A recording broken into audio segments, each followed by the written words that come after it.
आपके इस चैनल के माध्यम से मैं आपको बोलना चाहता हूँ कि इस बार 1.5 लाख से बड़ा मार्जिन इस नागौर में यहाँ रहेगा। मार्जिन की बात कर रहे हैं।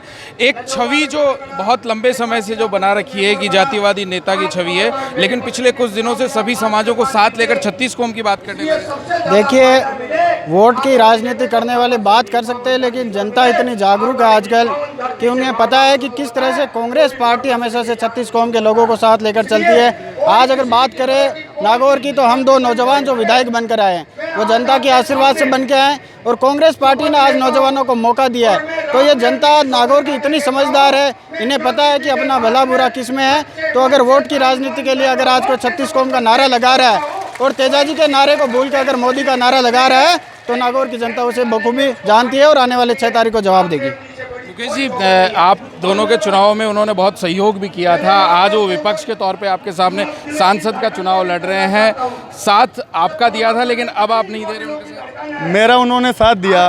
पूरी जनता को पता है कि जब मैं चुनाव लड़ने आया तो उन्होंने बोतल मेरे वहाँ जगन्नाथ बूढ़े को चुनाव उन्होंने निर्दलीय लड़वाया, और मेरे वहाँ हेलीकॉप्टर लेकर घूमे। हर आदमी को उन्होंने फ़ोन करके कहा कि इसको चुनाव हराओ। वो हम लोगों को दोनों को चुनाव इसलिए हराना चाहते थे कि उनको डर था कि नए लोग जीत के आ जाएंगे, जो जिस युवाओं की, जिन किसानों की वो ठेकेदारी करते घूम रहे हैं, वो उनके खिलाफ हो जाएगा या उनमें बंटवारा हो जाएगा। तो मेरा तो उन्होंने कितना सहयोग किया वो नागौर की जनता जानती है।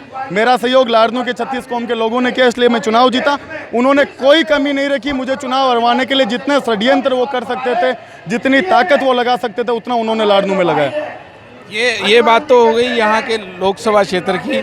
आप दोनों की बात करें तो दोनों को जो समर्थन जो मिल रहा है, उसका किस तरीके का परिणाम जो लोगों के बीच में देखने को मिला? देखिए, जिस दिन से हम लोगों को पार्टी ने टिकट देकर भेजा और जनता ने हमारे माथे पे इतना आशीर्वाद रखा कि हम दोनों जीत के राजस्थान की विधानसभा में गए, और आज उसी की बदौलत हम जनता के बीच में 24 घंटे काम करते हैं। यहाँ से जब से चुनाव हुए हैं उसके बाद से अगर विधानसभा सदन को छोड़ के हम लोग यहाँ जनता के बीच में रहते हैं, गाँव डाणे में जाकर उन लोगों की समस्या के बारे में जानते हैं। आज ये भीड़ जो है उसी का परिणाम है। जनता खुद से मन से बना के आशीर्वाद देने आई है। ये परिणाम हम दोनों की मेहनत का है, हम दोनों के लोगों के बीच में रहने का ये नतीजा है। इसलिए आज इस लोकतंत्र में अगर किसी के पास सबसे ज़्यादा ताकत है तो वो जनता के पास है, और वोट के माध्यम से वो अपनी वोट ताकत का प्रयोग करेगा आने वाले 6 तारीख को। मुकेश जी, अभी मन से भी एक ही बात बार बार निकल रही थी कि एक महिला प्रत्याशी को लेकर अभद्र भाषाओं में बार बार टिप्पणी आती है, कभी नींबू निचोड़ने की बात करते हैं, हालांकि वो अपनी बहन बताते हैं। फिर भी देखो, उन्होंने जिस तरीके की भाषा बोली चुने हुए प्रतिनिधियों के लिए, ज्योति जी मिर्धा के लिए बोला कि 24 घंटे मुझे सत्ता दे दो, मैं नींबू निचोड़ दूंगा। तो मैं कल भी लाड़नू में बोल रहा था कि नींबू तो जनता निचोड़ेगी, और 6 तारीख को पक्का निचोड़ेगा, और 23 तारीख को उसका रिजल्ट आ जाएगा। तो नींबू लेके हनुमान जी घूमते रहना। जिस अभद्र भाषा से आपने ज्योति जी के लिए बोला है, उसी दिन से किसान और जवान आपकी खिलाफत में है। मेरे वहाँ गए तो मुझे बोले कि यहाँ कांग्रेसी चूहे घूम रहे हैं, मैं कुत्ता हूँ, बिल्ली हूँ, इनको खा जाऊँगा। परबसरा आए तो बोले इस रामनिवास गावड़े की खिड़की बंद कर दूंगा। जायल गए तो बोले मंजू मेघवाल का ट्रांसफर मैं करवा दूंगा। तो सारी जनता, मैं कह रहा हूँ कि बड़े मार्जिन के साथ हनुमान बेनीवाल नागौर से चुनाव हारेगा। लाड़नू से ऐतिहासिक, आज तक जितनी लाड़नू से बढ़त कांग्रेस को नहीं रहेगी, उससे ज़्यादा बढ़त लाड़नू से इस बार रहेगी।